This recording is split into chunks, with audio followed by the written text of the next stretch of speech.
Swayam Prabha. Digital India. Educated India.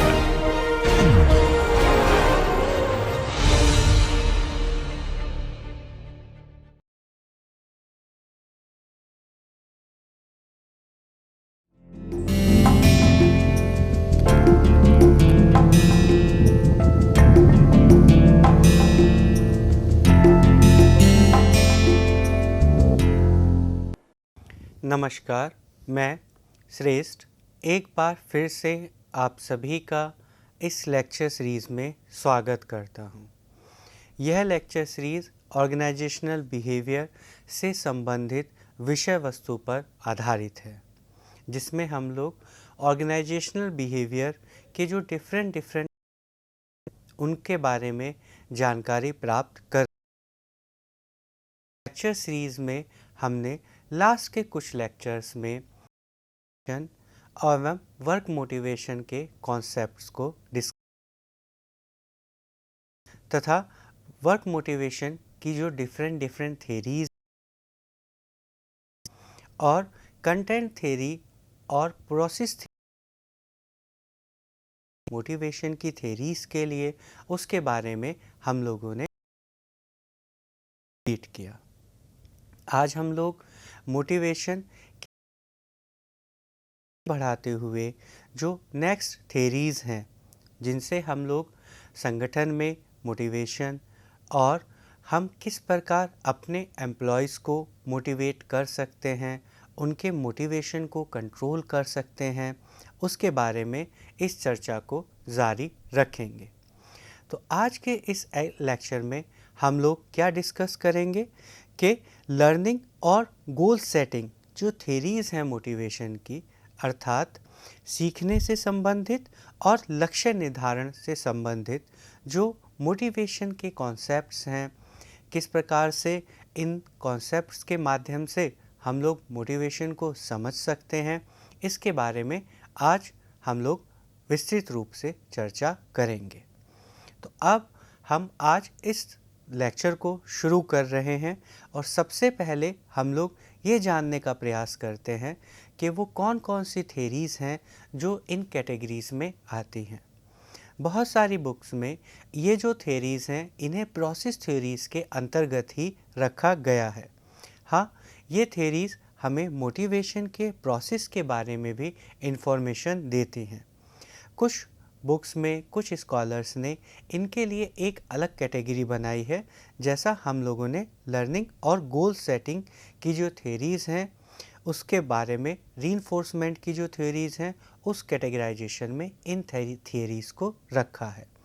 तो चाहे ये थ्योरीज़ हम लोग किसी भी कैटेगराइजेशन में पढ़ें और समझें, इन थ्योरीज़ का मोटिवेशन को समझने और मोटिवेशन के कॉन्सेप्ट को अपनी ऑर्गेनाइजेशंस की जो यूटिलिटी है, उसकी इफ़ेक्टिवनेस है, उसको बढ़ाने में मदद करते हैं। तो हम इन थ्योरीज़ के बारे में अब इस डिस्कशन को आगे कंटिन्यू करते हैं। तो आज हम सबसे पहले जिस सिद्धांत के बारे में बात करेंगे वो होगा रीइंफोर्समेंट का सिद्धांत, अर्थात पुनर्बलन या प्रबलन का सिद्धांत। इस सिद्धांत को आप मनोविज्ञान के जो बेसिक कॉन्सेप्ट्स हैं, जो मनोविज्ञान के फर्स्ट सेमेस्टर के जो लेक्चर्स हैं या फर्स्ट सेमेस्टर का या कहीं पे भी अगर आप मनोविज्ञान पढ़ते हैं तो उसमें जो बेसिक साइकोलॉजी के जो कॉन्सेप्ट हैं उसमें आप लर्निंग के कॉन्सेप्ट में रीइंफोर्समेंट की जो थ्योरीज़ हैं उनके बारे में जानकारी प्राप्त करते हैं। आज हम लोग उसी कॉन्सेप्ट को एक्सटेंडेड फॉर्मेट में समझेंगे और ये जानने का प्रयास करेंगे कि किस प्रकार ये कॉन्सेप्ट हमें मोटिवेशन को समझने में मदद करते हैं और किस प्रकार इन कॉन्सेप्ट्स के द्वारा हम लोग अपनी ऑर्गेनाइजेशन में मोटिवेशन को बेस्ट वे में यूटिलाइज कर सकते हैं। तो यहाँ पर जो सबसे पहला शब्द है वह है बिहेवियर, अर्थात व्यवहार। और व्यवहार यहाँ पर इस थ्योरी में किसका कॉन्सिक्वेंस बताया गया है या किसके फंक्शन से निर्धारित होता है, तो कहा गया बिहेवियर एक फंक्शन है किसका, कॉन्सिक्वेंसेस का। तो यदि मैं इसे सामान्य शब्दों में कहूँ तो हमें कहना होगा कि जो भी व्यक्ति व्यवहार करता है वो किसके द्वारा निर्धारित होता है या किसके द्वारा सबसे ज़्यादा प्रतिपादित होता है, कि किसका सबसे ज़्यादा योगदान होता है उस बिहेवियर को निर्धारित करने में जो उसके कॉन्सिक्वेंसेस हैं।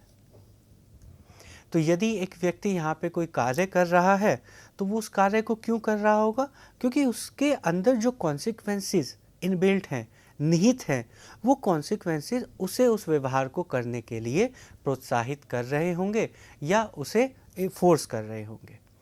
तो यदि किसी एक कॉन्सिक्वेंस को मैं एक मेन कंपोनेंट मानूं कि यदि मैं इन कॉन्सिक्वेंसेस को कंट्रोल करूं, इन कॉन्सिक्वेंसेस को समझूं और इन कॉन्सिक्वेंसेस के प्रोसेसेस को समझूं, तो क्या होगा, मैं व्यक्ति के व्यवहार और व्यक्ति के मोटिवेशन का जो कॉन्सेप्ट है उसे ज़्यादा अच्छे से समझ पाऊंगा, उससे ज़्यादा अच्छे से उसको प्रिडिक्ट कर पाऊंगा और उससे ज़्यादा अच्छे से फिर मैं उस व्यवहार को कंट्रोल कर पाऊंगा।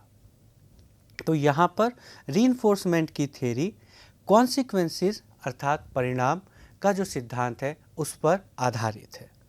अब यहाँ पर जो नेक्स्ट है वह है पॉजिटिव कॉन्सिक्वेंसेस। उसका क्या आउटकम आएगा, रिपीटेड बिहेवियर।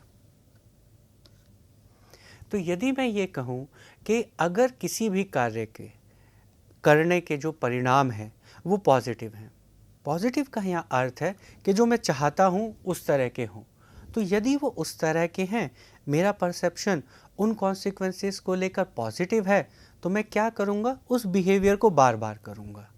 लेकिन यदि मेरे जो कॉन्सिक्वेंसेस हैं वो मेरे लिए पॉजिटिव नहीं है, तो क्या होगा कि उस कार्य को या उस बिहेवियर को करने की जो टेंडेंसी होगी, जो प्रोबेबिलिटी होगी, वो कम हो जाएगी। हो सकता है कुछ अन्य कारणों से मैं उस कार्य को करूं, मैं उस बिहेवियर में एंगेज हूं, लेकिन जो चांसेस हैं वो कम होंगे। लेकिन पॉजिटिव कॉन्सिक्वेंसेस से क्या होगा, वो व्यवहार बार बार होगा।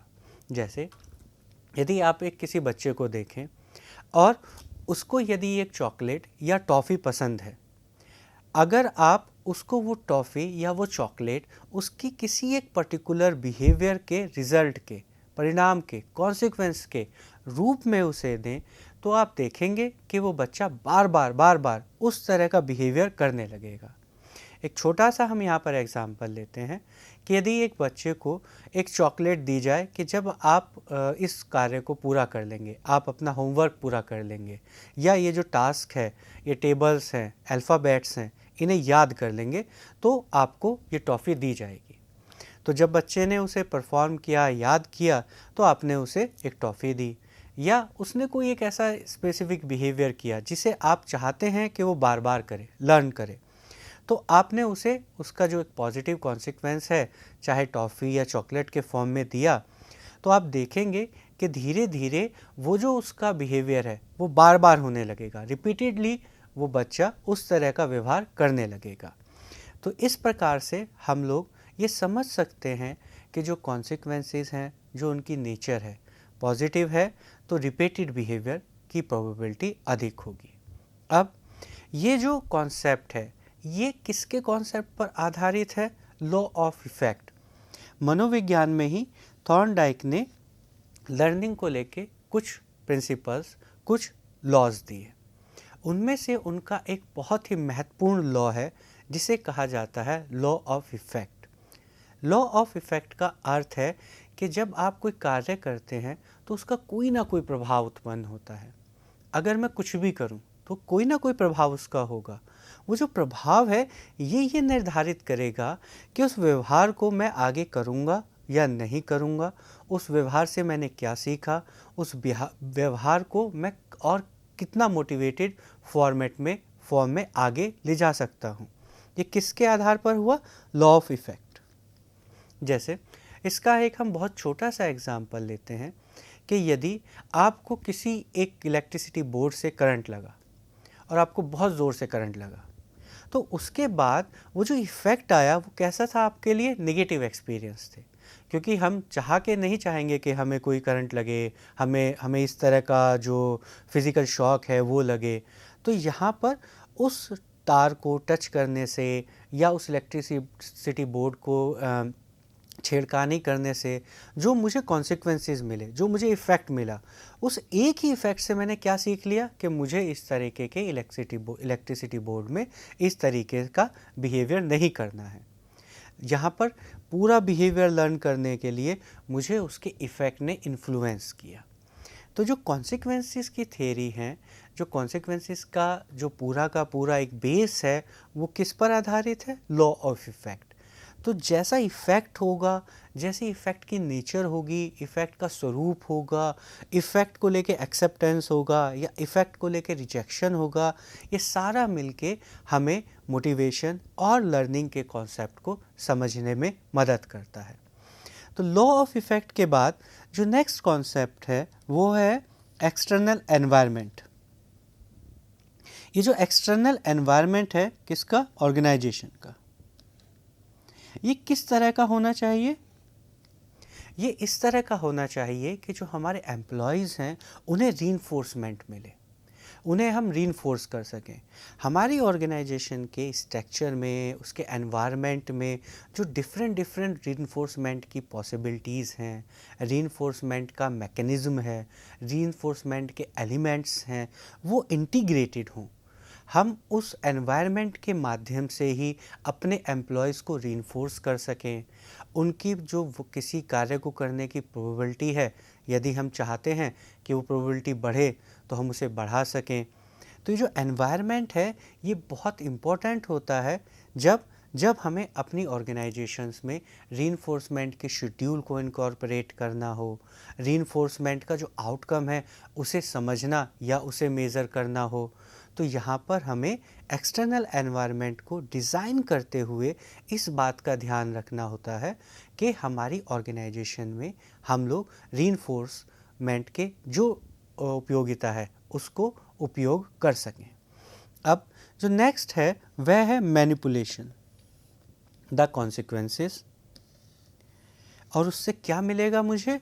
अब मैं व्यवहार को कंट्रोल कर सकता हूँ।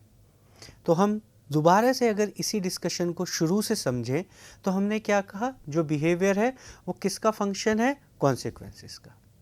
बिहेवियर को कौन डिटरमाइन कर रहा है? कॉन्सिक्वेंसेस। तो अगर मैं इसे रिवर्स करूं, अपोजिट करूं, तो अगर मैं कॉन्सिक्वेंसेस को कंट्रोल कर दूं, कॉन्सिक्वेंसेस को प्रबंधित कर दूं, कॉन्सिक्वेंसेस को मैनिपुलेट करूं, तो समहाउ मैं क्या कर सकता हूं?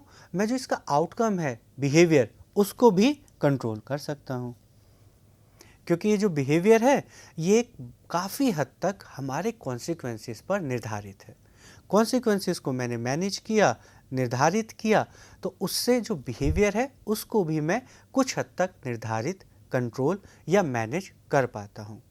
इस सिद्धांत के माध्यम से हम लोग आगे यही समझने का प्रयास करेंगे कि रीइंफोर्समेंट को आप किस किस तरीके से, कॉन्सिक्वेंसेस को आप किस किस तरीके से कंट्रोल, मैनिपुलेट या मैनेज करें, जिससे आपके एम्प्लॉयज़ का जो बिहेवियर है उसको आप इनडायरेक्टली मैनेज या कंट्रोल करें। आपको डायरेक्टली उनके व्यवहार को बदलने की ज़रूरत ना पड़े, आप कॉन्सिक्वेंसेस के थ्रू उनके बिहेवियर को अपने अकॉर्डिंगली, अपनी ऑर्गेनाइजेशन के नीड्स के अकॉर्डिंगली डिज़ाइन और कंट्रोल कर पाएँ। इसके बाद ये जो सिद्धांत है ये यह भी कहता है कि जो क्लासिकल कंडीशनिंग की जो थ्योरी है, इसके अंदर जो फंक्शंस हैं वो समहाउ कुछ लिमिटेड हैं। कब? जब हम ह्यूमन बिहेवियर के कॉम्प्लेक्स नेचर को, और मोटिवेशन का जो कॉन्सेप्ट है ह्यूमन बिहेवियर में एक बहुत ही कॉम्प्लेक्स कॉन्सेप्ट है। तो जो क्लासिकल कंडीशनिंग के जो फंक्शंस हैं, जो अंडरस्टैंडिंग है, वो समहाउ कम पड़ती है या वो बहुत ही ज़्यादा आसान है कि हम जो ह्यूमन कॉम्प्लेक्स बिहेवियर है उनको जब एक्सप्लेन करते हैं तो उसकी जो कैपेसिटी है वो कुछ हद तक कम है। ये क्लासिकल कंडीशनिंग की जो फंक्शंस है ये बहुत आसान है कि आप दो वेरिएबल्स के बीच में कंडीशंस, जो कंडीशनिंग है उसे तैयार करते हैं और उसके माध्यम से हम लोग व्यवहार को समझने का प्रयास करते हैं।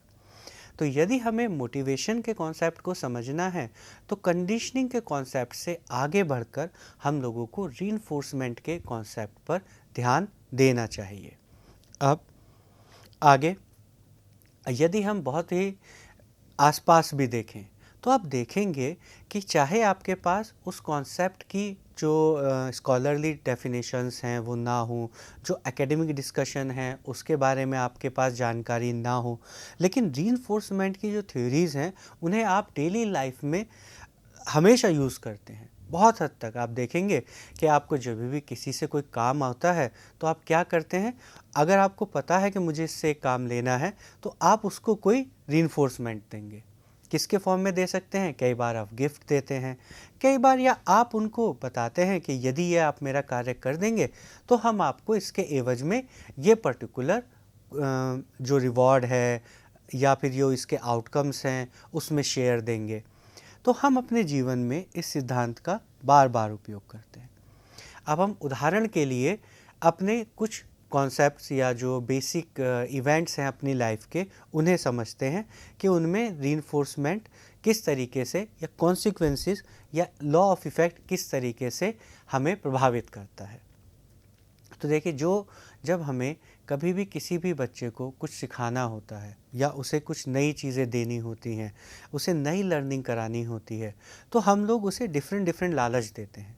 लालच कि आप ये करेंगे तो आपको ये हम देंगे, अगर आप एग्ज़ाम में फ़र्स्ट आएंगे तो अब हम आपको साइकिल ला के देंगे, उसके बाद यदि आप और अच्छा कार्य करेंगे तो हम आपको और रीइंफोर्समेंट के जो आप चाहते हैं, जो डिज़ायर्ड आप चाहते हैं, हम वो चीज़ें आपको प्रोवाइड कराएंगे। इसके अलावा ऑर्गेनाइजेशंस में यदि आप देखेंगे तो ऑर्गेनाइजेशंस में भी बोनस का कॉन्सेप्ट होता है, प्रमोशन का कॉन्सेप्ट होता है। तो ये सारी चीज़ें कौन सी हैं, आपको कब बोनस मिलता है, जब आप जो ऑर्गेनाइजेशन चाहती है उसके जैसा व्यवहार जब आप करते हैं तो क्या करती है ऑर्गेनाइजेशन, आपको बोनस देती है। आपने यदि अभी 10 सेल की तो आपको इतना बोनस मिला, उसके बाद आपने 12 सेल की तो आपको और ज़्यादा बोनस मिला, आपने और 15 सेल की तो आपको बोनस मिला। तो इस तरीके से उन्होंने बोनस के माध्यम से क्या किया, आपका जो सेल्स का व्यवहार था कि आप मार्केट में कितने ज़्यादा प्रोडक्ट्स को सेल करते हैं उसे ज़्यादा बढ़ाया, रिपीटेड वे में और बढ़ाया। क्यों? क्योंकि जब आपने सेल्स की तो आपको रीइंफोर्समेंट मिला, आपने और सेल्स की आपको और रीइंफोर्समेंट मिला और बोनस मिला। तो अब इसकी प्रोबेबिलिटी अधिक है कि आप नेक्स्ट अपने इसी तरह के व्यवहार में एंगेज रहेंगे। तो यहाँ हम लोगों ने ये समझा कि रीइंफोर्समेंट का कॉन्सेप्ट बहुत ही सामान्य शब्दों में समझा जा सकता है और हम लोग अपने दैनिक जीवन में इसका बार बार उपयोग करते हैं। जब ऑर्गेनाइजेशन के दृष्टिकोण से हम लोग इसे देखते हैं तो हम वहाँ भी इसका उपयोग करते हैं, लेकिन जब हमें आवश्यकता अधिक हो तो हम लोग रीइंफोर्समेंट के कॉन्सेप्ट्स को स्टैंडर्डाइज्ड वे में बहुत ही सिस्टमेटिकली यूज़ करते हुए अपने एम्प्लॉयज़ को मोटिवेट करते हैं और उनके व्यवहार को जिस दिशा में, जिस डायरेक्शन में हम चाहते हैं कि वो जाएं, उस तरह का व्यवहार करें, उस दिशा में हम लोग मोल्ड करने का प्रयास करते हैं। अब जो नेक्स्ट कॉन्सेप्ट है या नेक्स्ट डिस्कशन है इस थ्योरी में कि जो रिवॉर्ड्स हैं ये क्या करते हैं, किसी भी व्यक्ति को हार्ड वर्क करने के लिए प्रोत्साहित करते हैं, पुश करते हैं। जैसे यदि अगर मुझे ये पता हो कि यदि मैं और ज़्यादा एफ़र्ट करूँगा तो मुझे और रिवार्ड्स मिलेंगे, या मुझे ये पता हो कि यदि मैं एक्स्ट्रा एफ़र्ट करूँगा तो मुझे और ज़्यादा बोनस मिलेगा, तो क्या होगा, ये जो रिवॉर्ड्स हैं, कॉन्सिक्वेंसेस हैं, ये मुझे और ज़्यादा काम करने में, और ज़्यादा अपने आप को पुश करने में हेल्प करते हैं।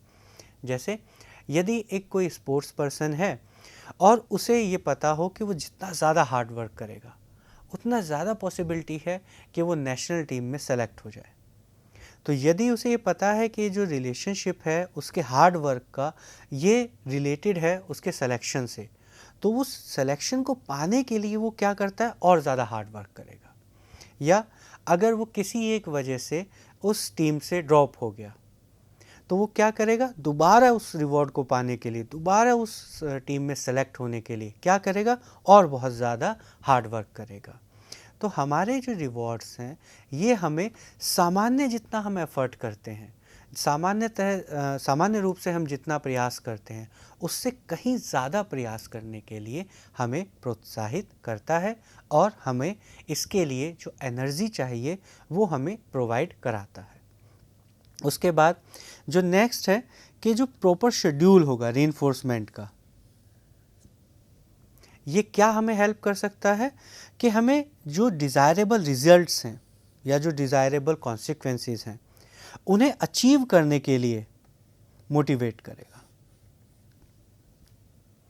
तो यहाँ पर हम लोग, जैसा अभी आपसे कहे कि यहाँ पे रीइंफोर्समेंट एक इम्पॉर्टेंट फंक्शन है, तो जब हम उसे बहुत ही शेड्यूल्ड सिस्टमेटिक वे में अगर इम्प्लीमेंट करते हैं तो वो हमारे कर्मचारियों को जो डिज़ायरेबल कॉन्सिक्वेंसेस हैं, आउटकम्स हैं, उनको अचीव करने के लिए मोटिवेट करता है, एनर्जाइज करता है और उनके बिहेवियर को उसी गोल डायरेक्टेड बिहेवियर में इन्वॉल्व होने के जो प्रोबेबिलिटी है उससे बढ़ाता है। वो ये इंश्योर करता है कि इसी तरह का बिहेवियर या गोल डायरेक्टेड बिहेवियर ही employees back to back engage हों, उसी में जुड़े रहें। उसके बाद जो नेक्स्ट है कि जो रिवॉर्ड्स हैं ये इंट्रिंसिक और एक्सट्रिंसिक दोनों तरह के हो सकते हैं। हम लोगों ने मोटिवेशन के कॉन्सेप्ट को जब परिभाषित किया था तो उस समय एक्सट्रिंसिक रिवॉर्ड्स या एक्सट्रिंसिक मोटिवेशन और इंट्रिंसिक मोटिवेशन का क्या अर्थ है और वो कौन कौन से वेरिएबल्स हैं जो इंट्रिंसिक या एक्सट्रिंसिक मोटिवेटर्स की तरह कार्य करते हैं, इसके बारे में डिटेल में डिस्कशन किया। तो यहाँ पर हम लोग इस डिस्कशन को स्किप करते हुए कि रिवॉर्ड कौन कौन से रिवॉर्ड एक्सट्रिंसिक या कौन कौन से रिवॉर्ड इंट्रिंसिक हो सकते हैं, अब हम लोग आगे इस डिस्कशन को कंटिन्यू करते हैं। तो आगे हम लोग जब अपनी डिस्कशन को कर रहे थे तो हम लोगों ने कहा सिस्टमेटिक या शेड्यूल्ड रीइंफोर्समेंट। तो यहाँ पर अब हम लोग जो रीइंफोर्समेंट है उसे बहुत ज़्यादा इनफॉर्मल वे में कि आप ये कार्य करेंगे तो आपको ये दिया जाएगा, फिर आपने इस तरह का व्यवहार किया तो आपको इस तरह का रिवॉर्ड दिया जाएगा, उससे आगे बढ़कर जो अपना रीइंफोर्समेंट का पूरा पैटर्न है उसे शेड्यूल करेंगे और उस शेड्यूल का क्या इफ़ेक्ट होता है हमारे बिहेवियर पर, हमारी लर्निंग पर, हमारी मोटिवेशन को, इसको जानने का प्रयास करेंगे। तो पहले हम लोग ये जानेंगे कि हमारे पास किस किस तरह के रीइंफोर्समेंट के शेड्यूल पॉसिबल हैं, अर्थात हम किस तरीके से जो हमारे रीइंफोर्समेंट देना है उसे शेड्यूल कर सकते हैं, उसे इम्प्लीमेंट कर सकते हैं। तो उसमें जो सबसे पहला मेथड है वह है फिक्स्ड इंटरवल। फिक्स का अर्थ है निश्चित, इंटरवल का अर्थ है टाइम, मतलब अगर एक पर्टिकुलर टाइम के बाद मुझे ये निर्धारित किया जाए कि आपको ये रिवॉर्ड दिया जाएगा। फॉर एग्ज़ाम्पल ये निर्धारित कर लिया जाए कि 2 साल बाद आपको ये बोनस दिया जाएगा, उसके 2 साल बाद फिर ये बोनस आपको दिया जाएगा। तो यहाँ पर ये क्या है, ये जो मेरा रीइंफोर्समेंट है, जो मेरे आउटकम्स हैं, ये क्या है, मैंने फिक्स किए और ये जो फिक्स मैंने किए ये किसके आधार पर किए, इंटरवल, टाइम के आधार पर। ये जो इंटरवल है ये फिक्स है और फिक्स इंटरवल के बाद मुझे ये रिवॉर्ड मिलते चले जाएंगे। जैसे अगर प्रमोशन फिक्स हो कि 2 साल बाद प्रमोशन, फिर 2 साल बाद, फिर 2 साल बाद, फिर 2 साल बाद, तो यहाँ पर ये जो प्रमोशन जो मेरे लिए एक रीइंफोर्समेंट का कार्य कर सकता है कि हाँ ठीक है, अगर मुझे प्रमोशन चाहिए तो मुझे इतने ज़्यादा एफ़र्ट करने होंगे। तो यहाँ पर मैंने इस रीइंफोर्समेंट को शेड्यूल किया एक फिक्स इंटरवल के माध्यम से। अब जो सेकंड है वो क्या हो सकता है, वेरिएबल इंटरवल। तो देखिए वेरिएबल का क्या अर्थ है, जो निश्चित ना हो, जिसमें चेंजेस की पॉसिबिलिटी हो, जिसमें ये निर्धारित ना हो कि इस पर्टिकुलर सीमित समय के बाद ही आपको जो रिवॉर्ड हैं या जो रीइंफोर्समेंट है वो दिया जाएगा। यहाँ पे क्या पॉसिबिलिटी हो कि ये जो रीइंफोर्समेंट है या जो रिवॉर्ड है ये आपको अभी दिया जा सकता है हो सकता है कि नेक्स्ट टाइम 2 साल बाद दिया जाए, हो सकता है नेक्स्ट टाइम 3 साल बाद दिया जाए या 15 दिन बाद दिया जाए। तो यहाँ पर इन दोनों शेड्यूल्स में जो मेजर डिफरेंस है वो आप देखेंगे फिक्स और वेरिएबल होने का है। तो यहाँ पर फिक्स और वेरिएबल होने का क्या प्रभाव पड़ता है, ये आप सामान्य रूप से समझने का प्रयास कीजिए। कि जैसे यदि मुझे ना पता हो कि कितने समय बाद मुझे रीइंफोर्समेंट मिलेगा, या मुझे ना पता हो कि मुझे ये जो मैं डिज़ायर्ड आउटकम चाहता हूँ ये मुझे अभी मिलेगा या कल मिलेगा या 3 दिन बाद मिलेगा या 13 दिन बाद मिलेगा या 1 साल बाद मिलेगा, तो क्या होगा, मेरा जो वर्क है वो उसी पैरेलल स्पीड पे चलता रहेगा।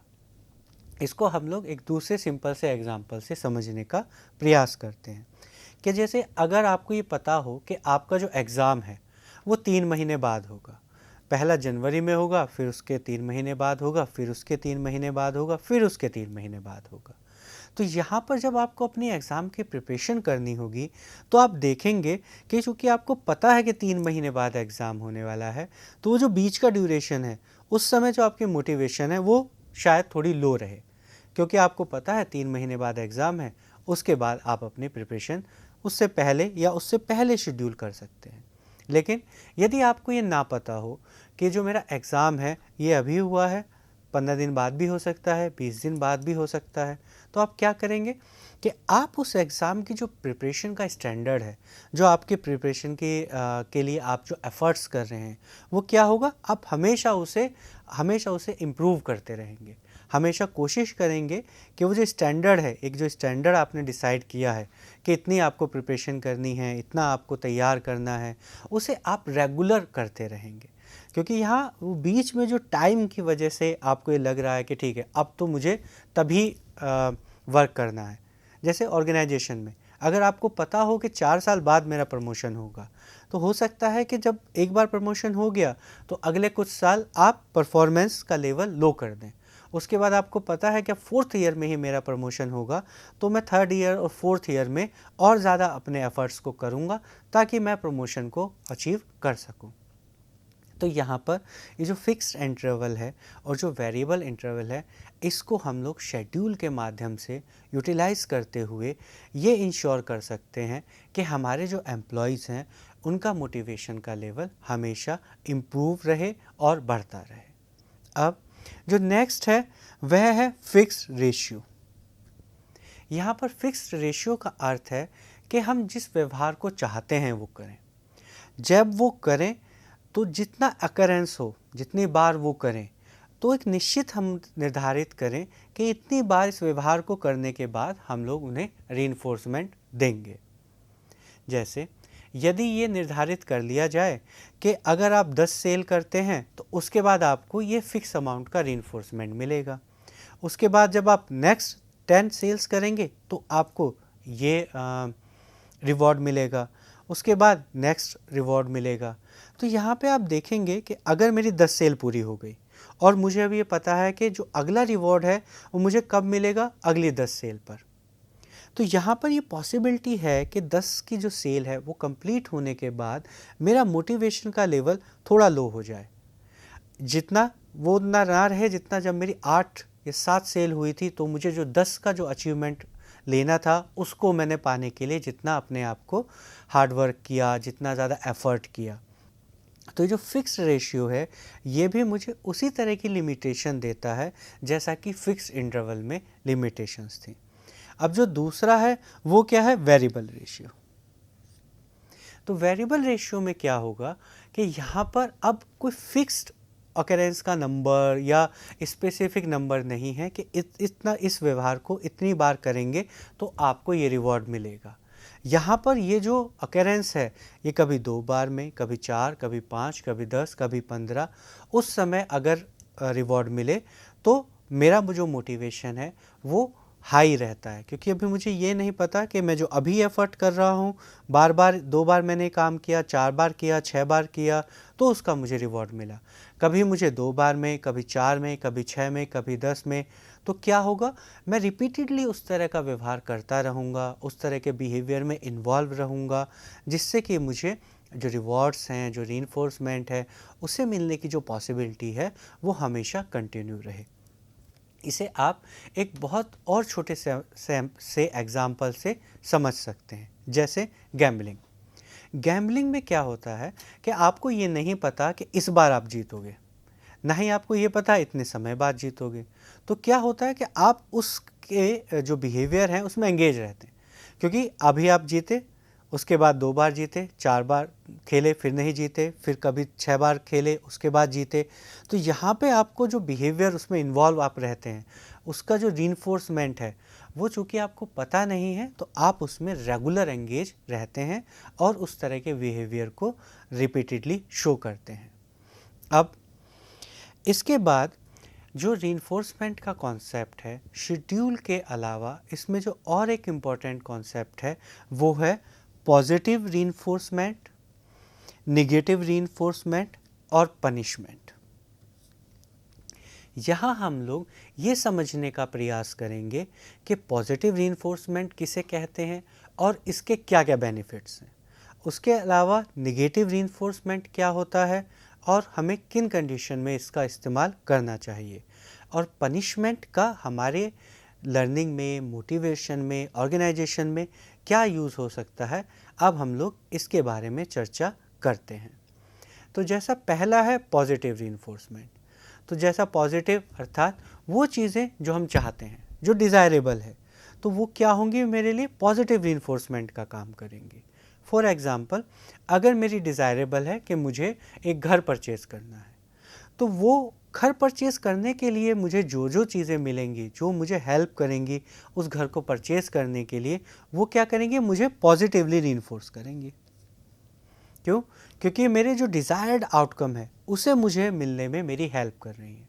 या अगर मेरे लिए डिज़ायर्ड आउटकम है कि मुझे एक शर्ट अभी चाहिए, तो अगर मैं किसी ऐसे व्यवहार को करूं जिससे मुझे उस शर्ट को मिलने की पॉसिबिलिटी हो, तो क्या होगा, मेरे लिए ये पॉजिटिव रीइंफोर्समेंट होगा कि आपने एक कार्य किया, आपको ये शर्ट दे दी गई।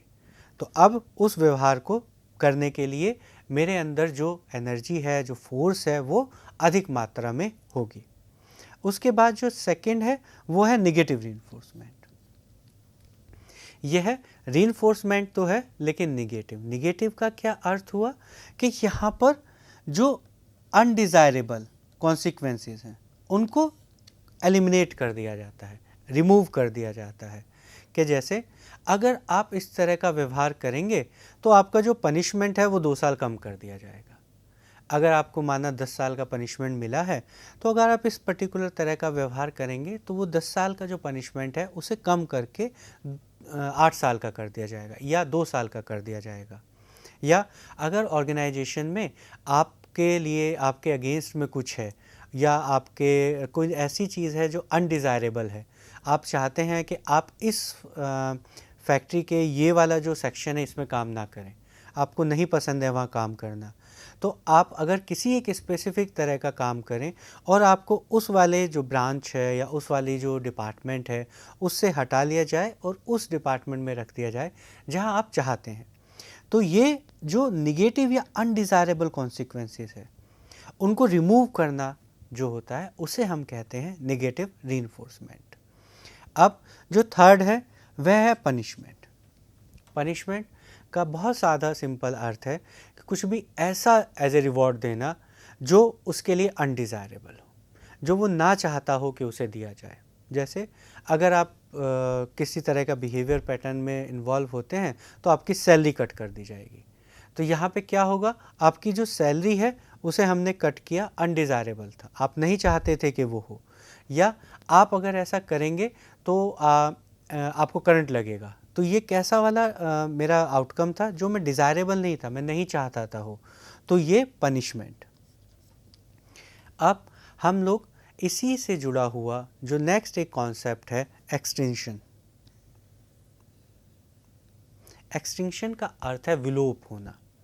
तो हम यहाँ ये देखते हैं कि जब हम रीइंफोर्समेंट के माध्यम से किसी एक व्यवहार को या कंडीशनिंग के माध्यम से किसी एक व्यवहार को इस्टेब्लिश करते हैं, तो यदि वो रीइंफोर्समेंट और कंडीशनिंग धीरे धीरे कम कर दी जाए या धीरे धीरे उसकी जो पॉसिबिलिटीज़ है वो कम हो जाए, वो जो बिहेवियर था जो हमने लर्न किया वो क्या हो जाएगा, धीरे धीरे विलोपित होता चला जाता है। अर्थात उस तरह का बिहेवियर हम आगे धीरे धीरे शो नहीं करते हैं। तो अब हम लोग जो रीइंफोर्समेंट की थ्योरी थी उसे कंप्लीट करने के बाद अब आगे बढ़ते हैं और जो लर्निंग की एक और थ्योरी है उसको डिस्कस करते हैं। इस थ्योरी को हम लोग सोशल लर्निंग की थ्योरी के नाम से जानते हैं।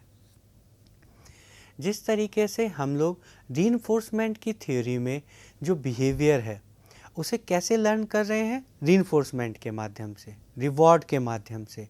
यहाँ पर हम जब लोग नए बिहेवियर को सीखेंगे, किसी व्यक्ति को मोटिवेट करेंगे, तो हम लोग रीइंफोर्समेंट या कंडीशनिंग के माध्यम से ना सीखकर एक नए तरीके से, जिसे हम कहेंगे ऑब्जर्वेशन के माध्यम से या किसी को देख के सीखने के माध्यम से, ये जो कॉन्सेप्ट है इसे हम लोग सोशल लर्निंग के कॉन्सेप्ट में समझते हैं। तो जो सोशल लर्निंग का जो कॉन्सेप्ट है इसे बैंडूरा ने प्रपोज किया। बैंडूरा का हमारे साइकोलॉजी के सब्जेक्ट में एक महत्वपूर्ण योगदान है। तो जो बैंडूरा का योगदान है उसमें सोशल लर्निंग का जो कॉन्सेप्ट है ये साइकोलॉजी और ऑर्गेनाइजेशनल बिहेवियर के विषय वस्तु में एक स्पेसिफिक प्लेस रखता है, बहुत ही महत्वपूर्ण स्थान रखता है। तो जैसा कि हमने अभी डिस्कस किया कि सोशल लर्निंग में हम लोग रीइंफोर्समेंट, एसोसिएशन के बारे में ना फोकस करते हुए किस पे फोकस करते हैं, ऑब्जर्वेशन पर।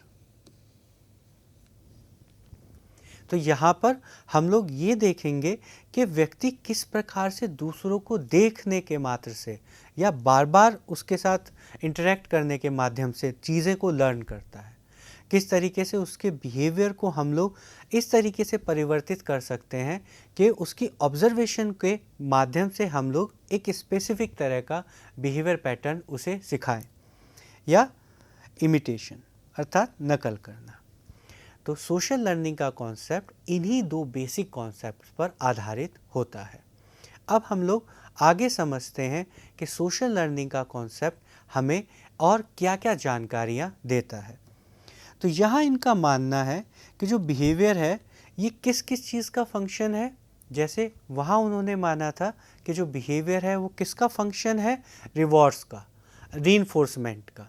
लेकिन यहाँ पर ये लोग क्या मान रहे हैं कि जो बिहेवियर है वो किसका फंक्शन है, पर्सनल कैरेक्टरिस्टिक्स का और एनवायरमेंटल या एक्सटर्नल कॉन्टेक्स्ट का। क्योंकि यहाँ पर दो चीज़ें ज़्यादा इम्पोर्टेंट है। पहला ऑब्जर्वेशन। तो जब हम ऑब्ज़र्व करेंगे तो किसको ऑब्ज़र्व करेंगे, अपने एक्सटर्नल कॉन्टेक्स्ट को। हमें यहाँ से अगर ऑब्ज़र्व कुछ करना होगा तो जो हमारे सामने हैं, जो हमारे आसपास की चीज़ें हैं, एक्सटर्नल जो कॉन्टेक्स्ट है वही हमारे ऑब्जर्वेशन को निर्धारित करता है। हमें क्या दिखेगा, जो है सामने, जो हमने प्लान किया है, जो हमने शेड्यूल किया है, जो हमने स्ट्रक्चर्ड वे में वहाँ पर इस्टेब्लिश किया है। और इसके साथ साथ मेरा जो ऑब्जर्वेशन है वो और किस पर निर्धारित होता है, मेरी पर्सनल कैरेक्टरिस्टिक्स पर। जैसे यदि आप एक मॉल में जाएं तो वहाँ पर आप क्या ऑब्ज़र्व करेंगे, वो जो उस मॉल का एक्सटर्नल एनवायरनमेंट है, कॉन्टेक्स्ट है, लेकिन क्या आप उस पूरे मॉल के सभी जो एक्सटर्नल एनवायरनमेंट्स हैं के एलिमेंट्स हैं उनको आप ऑब्ज़र्व करेंगे? नहीं। उसमें आपकी अपनी जो पर्सनल कैरेक्टरिस्टिक्स हैं, अपने जो परसेप्शन है, अपने जो बिलीफ हैं, अपना जो आपका अजम्पशन है, वो भी आपको इन्फ्लुएंस करता है कि आप क्या ऑब्ज़र्व करते हैं, किस मैग्नीट्यूड से ऑब्ज़र्व करते हैं और उस ऑब्ज़र्वेशन का आपके बिहेवियर पर क्या प्रभाव पड़ता है। तो यहाँ पर इन लोगों का मानना था या इस थ्योरी का ये मानना है कि जो बिहेवियर है आपके व्यक्तिगत कैरेक्टरिस्टिक्स और जो एक्सटर्नल एनवायरनमेंट है, कॉन्टेक्स्ट है, जो उसकी कैरेक्टरिस्टिक्स हैं, इन दोनों के द्वारा निर्धारित होता है। अब इन्होंने इस थ्योरी में आगे क्या कहा गया कि continuous interaction between cognitive, behavioural and environmental determinants. हम लोग निरंतर रूप से जो हमारे कॉग्निशंस हैं, जो हमारे बिहेवियर हैं और जो हमारे एक्सटर्नल एनवायरनमेंट के डिटर्मिनेंट्स हैं, वो कॉन्शियसली और अनकॉन्शियसली कंटिन्यूअसली इंटरेक्ट करते रहते हैं। तो कई बार आप चाह के जानबूझकर कॉन्शियसली किसी चीज़ को परसीव करते हैं, ऑब्ज़र्व करते हैं। कई बार कॉग्निटिव के और बहुत सारे ऐसे परसेप्शंस होते हैं जिन्हें आप कॉन्शियसली नहीं कर रहे हैं, लेकिन आप चीज़ों को ऑब्ज़र्व कर रहे हैं। तो आपका कॉग्निशन, आपका बिहेवियर और आपका एक्सटर्नल एनवायरनमेंट हमेशा एक दूसरे से इंटरेक्ट करता है और आपके बिहेवियर को डिटरमाइन या आप कहिए इन्फ्लुएंस करता रहता है। अब आगे, ये जो कॉग्निटिव फैक्टर्स हैं, इन्हें क्यों ज़रूरी है इंक्लूड करना मोटिवेशन में या लर्निंग के कॉन्सेप्ट में समझने के लिए? क्योंकि ये हमें एक्सप्लेन करने में, अंडरस्टैंड करने में और मॉडिफाई करने में इंडिविजुअल के बिहेवियर को मदद करते हैं। ये जो कॉग्निटिव फैक्टर्स हैं, ये हमें हेल्प करेंगे कि हम ये जानें कि हम व्यवहार को कैसे एक्सप्लेन कर सकते हैं, कैसे उसको समझ सकते हैं, और यदि ज़रूरत है, आवश्यकता है, तो हम लोग किस प्रकार इन बिहेवियर्स को मोल्ड कर सकते हैं, ट्रांसफॉर्म कर सकते हैं और अपने अकॉर्डिंगली उसमें चेंजेस इनकॉर्पोरेट कर सकते हैं। अब हम लोग सोशल लर्निंग के कॉन्सेप्ट के जो और स्पेसिफिक कैरेक्टरिस्टिक्स हैं उनको जानते हैं। तो यहाँ पर हम देखते हैं कि जो ऑब्जर्वेशन है, इसमें 3 कंपोनेंट इम्पॉर्टेंट है। पहला है ध्यान, अटेंशन। दूसरा है स्मृति, मेमोरी। और तीसरा है प्रेरणा, मोटिवेशन।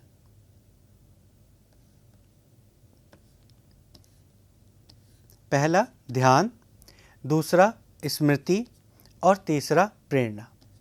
तो ये जो हमारी ऑब्जर्वेशन है, ये इन 3 कंपोनेंट्स के या आप कहिए इन 3 एलिमेंट्स के थ्रू आपको हेल्प करती है किसी भी व्यवहार को समझने में, किसी भी व्यवहार को लर्न करने में।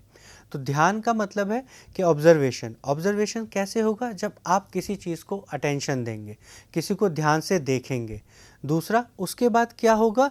वो जो चीज़ें आपने देखी वो आपकी मेमोरी में जाएंगी, और वो जो मेमोरी में जाएंगी उसके बाद जो आपकी मोटिवेशन है, जिसको आप चाहते हैं, वो आपके मेमोरी में रिटेन होगा और आपकी ऑब्जर्वेशन आपकी प्रेरणा के अनुसार डिटरमाइन होगी। इसके बाद अब ये वो 4 स्पेसिफिक स्टेजेस हैं जिनके माध्यम से हम ऑब्जर्वेशन की प्रक्रिया को समझ सकते हैं। तो इसमें जो पहली स्टेज है वो है अटेंशन, ध्यान। तो यहाँ पर ध्यान का अर्थ है कि जो भी ऑब्जेक्ट जिसे आप ऑब्ज़र्व करना चाहते हैं, जो भी एलिमेंट वहाँ पर है, वो क्या होगा? सबसे पहले आप उसे अटेन करेंगे, अटेंशन देंगे, और उसके बाद क्या होगा? जब आपने कुछ अटेन किया तो उसमें से जो कुछ चीज़ें आप रिटेन कर लेंगे, अवधारणा। अर्थात यदि यहाँ पर मैंने 10 चीज़ें ऑब्ज़र्व की या किसी एक चीज़ को ऑब्ज़र्व किया, तो वो ऑब्ज़र्वेशन एज इट इज़ पूरा कंप्लीटली मैं रिटेन नहीं करता हूँ। क्या होगा? उनमें से कुछ चीज़ें मुझे याद रहेंगी, कुछ चीज़ों को मैंने रिटेन किया होगा, कुछ चीज़ें हो सकता है मैं इग्नोर करूँ या मैं रिटेन ना कर पाऊँ। उसके बाद क्या होगा? रिप्रोडक्शन। तो जिस चीज़ को हमें ऑब्ज़र्व करना है, अब हम क्या करेंगे? उस चीज़ को दोबारा प्रस्तुत करेंगे, दोबारा ऑब्ज़र्व करेंगे।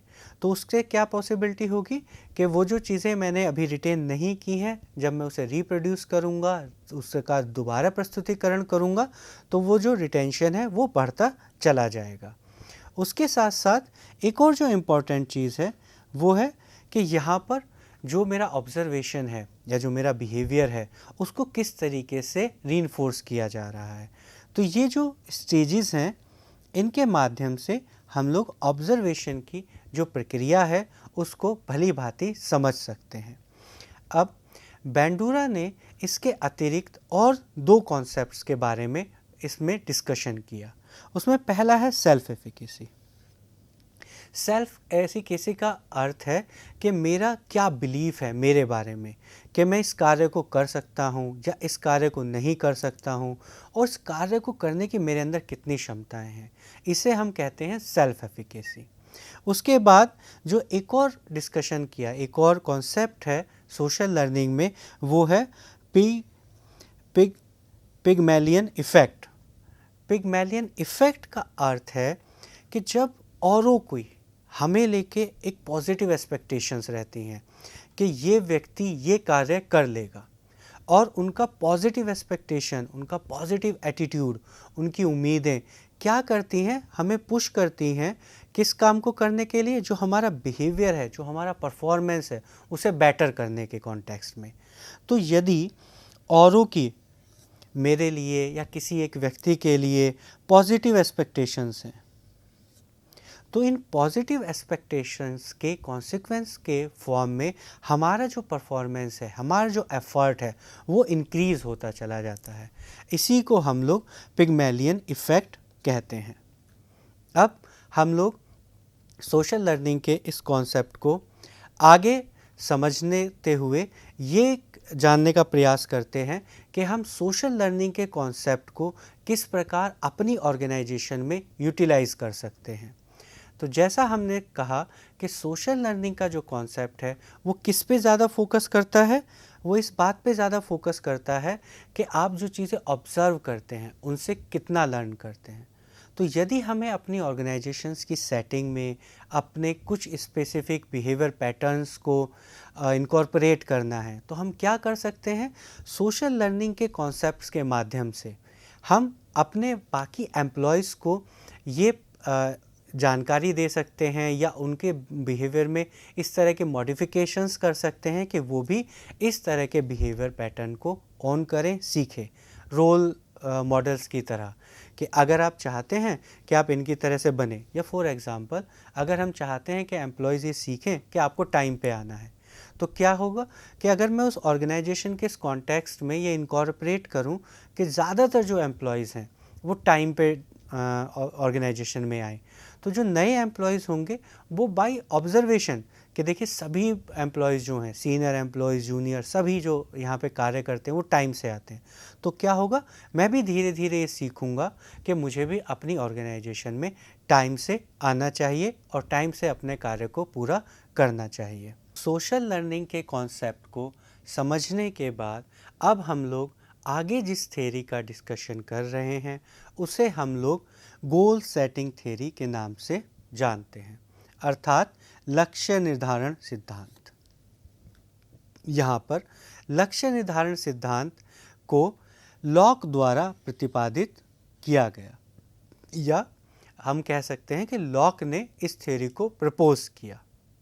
यहाँ पर हम लोग सबसे पहले जो गोल सेटिंग थ्योरी है, इसका अर्थ क्या है, यहाँ पर गोल का अर्थ क्या है, और गोल सेटिंग थ्योरी हमें किस प्रकार से मोटिवेशन को समझने तथा अपनी ऑर्गेनाइजेशन में मोटिवेशन को कंट्रोल करने या उसे इम्प्रूव करने में हेल्प करेगी, इसके बारे में डिटेल में डिस्कशन करते हैं। तो यहाँ पर हम देखते हैं कि जब कोई व्यक्ति के लक्ष्य निर्धारण कर लेता है तो होता क्या है कि उसका प्रदर्शन और जो उसका मोटिवेशन है वो पॉजिटिवली इन्फ्लुएंस होता है। तो देखिए आप, यदि आप किसी से पूछें कि आप क्या करना चाहते हैं, तो वो अगर आप बताएं कि मेरा ये पर्टिकुलर गोल है, मेरा ये पर्टिकुलर ऑब्जेक्टिव है, तो आप देखेंगे कि जो उसका परफॉर्मेंस है और जो उसका मोटिवेशन का लेवल है वो उन लोगों से हाई है, बहुत बेहतर है। किन लोगों से? जिनके पास कोई गोल या ऑब्जेक्टिव अपनी लाइफ में नहीं है। तो यदि हम ऑर्गेनाइजेशन के संबंध में इसे समझें कि यदि कर्मचारियों के पास एक स्पेसिफिक गोल है, निर्धारित गोल है, और वो जो गोल है वो ऐसा है जिसे वो अचीव कर सकते हैं, तो क्या होगा, जो उनका परफॉर्मेंस है वो इंक्रीज़ होगा, और उस परफॉर्मेंस को इंक्रीज़ होने के साथ साथ उनका जो मोटिवेशन है और जो उनका सेटिस्फेक्शन का लेवल है वो भी उसी प्रोपोर्शन में इंक्रीज़ होता चला जाएगा। तो यहाँ सिर्फ गोल निर्धारित करने से ही हम लोगों ने परफॉर्मेंस और मोटिवेशन में इम्प्रूवमेंट कर दिया। यही गोल सेटिंग थ्योरी का एक बेसिक आइडिया है, लेकिन डिटेल में ये किस प्रकार से फंक्शन करता है, वर्क करता है, अब हम लोग इसके बारे में आगे डिस्कशन करते हैं। तो यहाँ पर हम ये समझते हैं कि जब हमारे पास कोई गोल है, तो जो वो गोल है वो क्या होता है, हमें एक हेल्प करता है, चैनल्स की तरह वर्क करता है। हमारा एक गोल दूसरे में, दूसरे से फिर तीसरे में, इन गोल्स को जैसे जैसे हम अचीव करते चले जाते हैं, इन गोल्स को अचीव करने के माध्यम मात्र से हमारा परफॉर्मेंस इंक्रीज़ होता चला जाता है। क्योंकि ये जो गोल्स हैं ये कैसे होते हैं, एक चैन की तरह काम करते हैं। अगर मुझे फॉर एग्ज़ाम्पल क्रिकेटर बनना है तो क्या होगा, छोटे छोटे से गोल्स होंगे कि पहले मैं डिस्ट्रिक्ट लेवल पे खेलूँगा, फिर उसके बाद स्टेट लेवल पर, फिर उसके बाद नेशनल लेवल पर। तो यहाँ पर ये जो गोल्स हैं कि पहले मुझे डिस्ट्रिक्ट लेवल पे खेलना है, फिर मुझे स्टेट लेवल पे खेलना है, तो ये गोल्स, इसकी जो चैन है मुझे बेटर और अच्छा परफॉर्म करने के लिए प्रोत्साहित करती है और हेल्प करती है। इसके बाद ये भी बताती है कि जब मैं उस गोल का एक गोल का एक पार्ट या किसी एक गोल को अचीव कर लेता हूँ, तो अब मैं और ज़्यादा मोटिवेटेड फील करता हूँ नेक्स्ट गोल के लिए। तो मैंने एक चीज़ अचीव कर ली तो अब मैं और ज़्यादा मोटिवेट होऊंगा किसके लिए, और कार्य करने के लिए। तो ये जो अचीवमेंट है किसी भी गोल का, ये हमें और ज़्यादा एफर्ट उस गोल को अचीव करने के लिए हेल्प करता है। अब हम देखते हैं कि लॉक ने किस तरीके से गोल को डिफाइन किया। उन्होंने कहा कि गोल है एम, किसका, एक्शन, और टास्क, कौन सा टास्क, जो व्यक्ति क्या चाहता है, कॉन्शियसली अटेन करना या अकम्प्लिश करना चाहता है। तो हम गोल किसे कह सकते हैं, वो कोई भी ऐसी चीज़, वो कोई भी ऐसा एक्शन, वो कोई भी ऐसा टास्क, वो कोई भी ऐसी चीज़ जिसे हम कॉन्शियसली चाहते हैं कि अकम्प्लिश करें, उसे पाएं। और पॉसिबल है कि हम किस चीज़ को पाने की कोशिश करते हैं, जिसकी हमारे अंदर डिज़ायर होती है। तो वो जो गोल्स होते हैं वो अधिकतर या हमेशा हमारी डिज़ायर, हमारी नीड्स पर डिपेंड करते हैं। तो यदि मेरी डिज़ायर है किसी चीज़ को पाने की, तो वो जो चीज़ है वो मेरे लिए, या उस चीज़ का अकम्प्लिशमेंट मेरे लिए क्या होगा, एक गोल के फॉर्म में मेरे लिए वर्क करेगा। अब हम लोग इस डिस्कशन को आगे बढ़ाते हैं और देखते हैं कि without goal setting it will be nearly impossible है एम्प्लॉयज़ के एंगेजमेंट को सस्टेन करना। तो देखिए, जैसा हमने कहा कि जो गोल है वो क्या करता है, हेल्प करता है मेरे बिहेवियर को डिटरमाइन करने में। तो यदि गोल ही नहीं होगा तो एम्प्लॉयज़ का ऑर्गेनाइजेशन में जो एंगेजमेंट है वो क्या होगा, कम होता चला जाएगा। जैसे अगर यहाँ क्लास में, अगर इस क्लास का कोई गोल ही ना हो कि आपको पढ़ना है, एग्ज़ाम देना है, उससे आपको जॉब मिलेगी, आपकी लाइफ बेहतर होगी, तो क्या होगा, क्लास में आपका एंगेजमेंट नहीं रहेगा। तो आप क्लास में डिस्ट्रैक्ट होंगे, कभी क्लास में आएंगे, कभी क्लास में नहीं आएंगे। तो इसका अर्थ सेम संगठन में होता है। तो यदि ऑर्गेनाइजेशन में एक स्पेसिफिक गोल और उस गोल को अटेन करने के लिए मेरे अंदर इच्छा नहीं है, तो क्या होगा, उस ऑर्गेनाइजेशन के साथ, उस वर्क के साथ जो मेरा एंगेजमेंट होगा वो धीरे धीरे ख़त्म होता चला जाएगा। अब जो यहाँ पे नेक्स्ट इम्पॉर्टेंट पॉइंट है वो है कि गोल हमें और क्या हेल्प करते हैं, डायरेक्शन देते हैं और मीनिंग देते हैं। यहाँ पर डायरेक्शन का क्या अर्थ है, जैसे ही आप कोई गोल निर्धारित करते हैं तो इसके साथ साथ ये भी निर्धारित हो जाता है कि वो जो गोल है वो किस प्रकार से आप अचीव कर सकते हैं। तो एक जो डायरेक्शन है कि आपको किस तरह से कार्य करना है, ये डायरेक्शन कौन दे देता है आपको, गोल खुद इटसेल्फ। तो गोल के द्वारा आपका जो बिहेवियर पैटर्न्स है वो स्पेसिफाइड होता है, डायरेक्टेड हो जाता है। तो उससे जो आउटकम आने की जो पॉसिबिलिटी है, जो रिवॉर्ड्स आप चाहते हैं कि आपको मिले, उसकी जो पॉसिबिलिटी है वो इंक्रीज़ होती चली जाती है। क्यों, अब आपके जो एफ़र्ट्स हैं, अब आपके जो रिसोर्सेज हैं, उनका जो वेस्टेज है वो कम होता चला जाएगा। क्योंकि स्पेसिफिक फॉर्म में आपके सारे के सारे रिसोर्सेज, आपके सारे के सारा जो आपका एफ़र्ट है वो एक डायरेक्शन में जा रहा है, और वो डायरेक्शन आपको कहाँ लीड कर रहा है, आपके गोल को अचीव करने में। इसके साथ साथ गोल आपको क्या हेल्प करता है, सेंस ऑफ मीनिंग देता है। सेंस ऑफ मीनिंग का अर्थ है कि वो जो डिज़ायर्स हैं, वो जो मेरे अकम्प्लिशमेंट है, वो मुझे एक मीनिंग देते हैं, एक अर्थ देते हैं किस चीज़ का? कि मैंने जो काम किया, देखो अब उसका ये मीनिंग निकल के आया, अब इससे मुझे ये अचीवमेंट मिला, ये अकम्पलिशमेंट मिला। तो गोल आपको डायरेक्शन और एक मीनिंग देते हैं, जो आप कार्य कर रहे हैं उनमें आपको मीनिंग निर्धारित करने में आपकी मदद करते हैं। अब जो नेक्स्ट है, किसी दिए गए उद्देश्य को पूरा करने के लिए कितना एफर्ट आपको करना है, कितनी मेहनत आपको करनी है, ये कहाँ से निर्धारित होता है? गोल से। जैसा आपने गोल बनाया होगा, उस गोल की जो नेचर होगी, उसके आधार पर ये डिटरमाइन होता है कि इस गोल को करने के लिए आपको कितने एफर्ट्स, कितनी प्रैक्टिस और कितनी मेहनत करनी है। तो यहाँ पर जब मुझे ये आइडेंटिफाई करने में या डिटरमाइन मुझे हो जाता है कि इस गोल को अचीव करने के लिए मुझे इतने एफर्ट्स, इतनी प्रैक्टिस, इतनी मेहनत की ज़रूरत है, तो क्या है, अब मैं अपने रिसोर्सेज को उसके अकॉर्डिंगली डिज़ाइन कर सकता हूँ, उसके अकॉर्डिंगली ये जस्टिफाई कर सकता हूँ कि अब मैं ये रिसोर्सेज यहाँ पर इन्वेस्ट करूँगा और इतनी ज़्यादा मेहनत या इतने ज़्यादा एफर्ट्स करूँगा।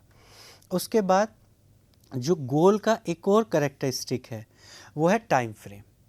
ये जो गोल्स हैं, इनके लिए एक टाइम फ्रेम निश्चित करना अत्यंत आवश्यक है। या आप कहिए जो गोल्स होते हैं ये आपको टाइम फ्रेम में ही इस्टेब्लिश किए जाते हैं।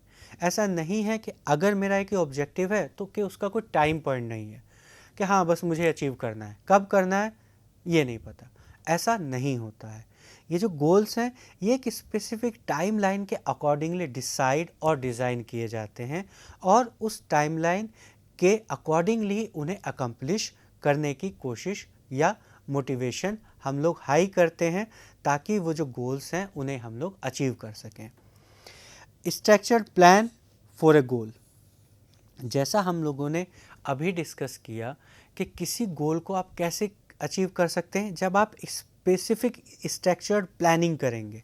कि जैसे अगर मुझे क्रिकेटर बनना है तो उसके लिए मुझे क्या करना होगा कि स्ट्रक्चर्ड प्लान तैयार करना होगा कि उसके लिए सबसे पहले क्या ज़रूरी है कि मेरे पास बेसिक स्किल्स हों उस गेम की, उसके लिए जो इंस्ट्रूमेंट ज़रूरी हैं वो मैं करूं, कोचिंग की ज़रूरत है तो कोचिंग के लिए अरेंजमेंट करूं, जो मैं प्रैक्टिस करता हूं उसके लिए मैं टाइम निकालूं। तो हमारे गोल हमारे लिए स्ट्रक्चर्ड प्लान इस्टेब्लिश करने में हमारी मदद करते हैं। उसके बाद continuity and feedback are important. जो ये गोल सेटिंग थ्योरी है इसमें ये दोनों चीज़ें बहुत इम्पॉर्टेंट हैं। पहला कंटिन्यूटी। कंटिन्यूटी क्यों? क्योंकि यदि एक गोल आपने इस्टेब्लिश किया है तो आपको निरंतर उसे प्राप्त करने के लिए प्रयास करना होगा। कंटिन्यूटी होगी कि गोल डायरेक्टेड बिहेवियर के साथ साथ वो जो बिहेवियर है वो बार बार हो, कंटिन्यूटी में हो। एक बार वैसा व्यवहार किया उसके बाद वैसा व्यवहार नहीं किया तो क्या होगा, वो जो गोल है उसको जो अकम्प्लिश करने की जो पॉसिबिलिटी है वो कम होती चली जाएगी। उसके बाद फीडबैक्स। फीडबैक ऑर्गेनाइजेशन में क्यों इम्पॉर्टेंट है कि यदि हमारे पास एक गोल है, उसके लिए हमने प्लान बनाया और उस प्लान पे हमने वर्क करना शुरू किया, तो किसी भी प्लान में पॉसिबिलिटी है कि कुछ वीकनेसेस हों, कुछ कमियां हों, तो फीडबैक हमें उन लिमिटेशंस को, उन कमियों को दूर करने में मदद करता है। गोल्स और क्या हमारी हेल्प कर सकती हैं हमारी ऑर्गेनाइजेशंस को डिज़ाइन करने में। तो यदि मेरे पास ऑलरेडी अपनी ऑर्गेनाइजेशंस के ऑब्जेक्टिव्स हैं, गोल्स हैं, तो वो मुझे क्या हेल्प करेंगे जब मैं अपनी ऑर्गेनाइजेशन को का स्ट्रक्चर डिज़ाइन कर रहा हूँ। किस तरीके का स्ट्रक्चर मुझे इनकॉर्पोरेट करना है, प्लान करना है, किस किस तरह के फैक्टर्स को इनकॉर्पोरेट करना है। तो यदि मेरे पास पहले से मेरे गोल्स हैं, ऑब्जेक्टिव हैं, तो ये मेरे ऑर्गेनाइजेशन को डिज़ाइन करने में मेरी हेल्प करता है। इसके बाद अब हम लोग डिस्कस करते हैं कि जो गोल सेटिंग है या जो ये गोल सेटिंग की जो थ्योरी है, इसको कौन कौन से जो कारक हैं, फैक्टर्स हैं, प्रभावित करते हैं और इस थ्योरी की इफ़ेक्टिवनेस या एफिशिएंसी को इन्फ्लुएंस करते हैं। तो इसमें जो सबसे पहला है वो है चैलेंजिंग। तो यहाँ पे चैलेंजिंग का क्या अर्थ है कि जो हम गोल इस्टेब्लिश करें वो किस तरह के हों, चैलेंजिंग हो। तो चैलेंजिंग होंगे तो वो जो एम्प्लॉयज़ हैं उन कार्य को करने के लिए और ज़्यादा मोटिवेट होंगे, एनर्जाइज होंगे और उन चैलेंजेस को एक्सेप्ट करते हुए उन गोल्स को अचीव करने का प्रयास करेंगे। अगर वो बहुत बोरिंग है, चैलेंजिंग नहीं है, तो उनका जो मोटिवेशन का लेवल है वो वहाँ पर लो होगा। उसके बाद एबिलिटी, एम्प्लॉयज़ की या वो जो व्यक्ति वो गोल निर्धारित किया है उसकी एबिलिटी के अकॉर्डिंगली वो गोल डिसाइड हो। एबिलिटी क्या करे, उसके साथ समन्वय हो, जो एबिलिटी है और जो वो गोल है। उसके बाद कमिटमेंट, कमिटमेंट बहुत ज़्यादा ज़रूरी है। हमारी जो गोल सेटिंग है, गोल सेटिंग थ्योरी है, उसको इनकॉर्पोरेट करने में। तो जब हमारे जो गोल हैं इस्टेब्लिश हमने गोल किए, तो हमारा कमिटमेंट हो उन गोल्स को अचीव करने के लिए। हम कमिटमेंट इंश्योर करें कि हम कमिटेड रूप से उस गोल को अचीव करने के जो बिहेवियर्स हैं उनमें इन्वॉल्व रहेंगे। उसके बाद सपोर्ट, गोल सेटिंग थ्योरी में जो गोल्स हैं उन्हें अचीव करने के लिए पीयर्स का सपोर्ट, सुपरवाइज़र्स का सपोर्ट और ऑर्गेनाइजेशन का सपोर्ट बहुत ज़्यादा इम्पॉर्टेंट है। क्योंकि जो गोल्स हैं ये कहाँ इस्टेब्लिश हुए हैं, ऑर्गेनाइजेशन में। तो ऑर्गेनाइजेशन के जो डिफरेंट एलिमेंट्स हैं उनका सपोर्ट इन्हें अचीव करने के लिए एक एसेंशियल पार्ट है। टास्क की कॉम्प्लेक्सिटी भी इम्पॉर्टेंट है, जो ये इंश्योर करती है कि जो गोल सेटिंग थ्योरी है ये किस प्रकार से आगे वर्क करेगी। तो टास्क किस तरीके से की कॉम्प्लेक्सिटी ओन करता है ये हमें पहले से निर्धारित करना होता है। उसके बाद एक्सपीरियंस, एक्सपीरियंस अनुभव, जैसे जैसे हम किसी कार्य को करते हैं हमें उसके बारे में अनुभव होता है। तो वो जो अनुभव है हमें प्लानिंग में और उन गोल्स को अचीव करने में हमारी हेल्प करता है। इंस्ट्रक्शंस, कि हमें किस तरह के इंस्ट्रक्शंस दिए गए।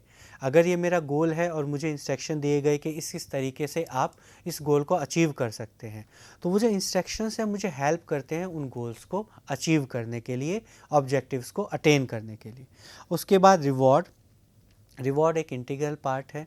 जैसे जैसे मुझे गोल्स अचीव करता हूँ मुझे रिवॉर्ड्स मिलते हैं, तो मैं उस प्रोसेस में रेगुलर इन्वॉल्व रहता हूँ। और लास्ट आउटकम, जब हम गोल को किसी को अचीव कर लेते हैं, अटेन करते हैं, तो जो हमें है सेटिस्फैक्शन हमें मिलता है और सेटिस्फैक्शन की फीलिंग हमें प्राप्त होती है। तो आज के इस लेक्चर्स में हम लोगों ने गोल सेटिंग थ्योरी, लर्निंग के रीइंफोर्समेंट थ्योरी और सोशल लर्निंग थ्योरी के बारे में डिस्कशन किया। आज हम लोग मोटिवेशन के इस कॉन्सेप्ट के इस डिस्कशन को यहीं पर समाप्त करते हैं। हम से जुड़े रहने के लिए आप सभी का धन्यवाद। आप सभी का दिन शुभ हो। Thank you.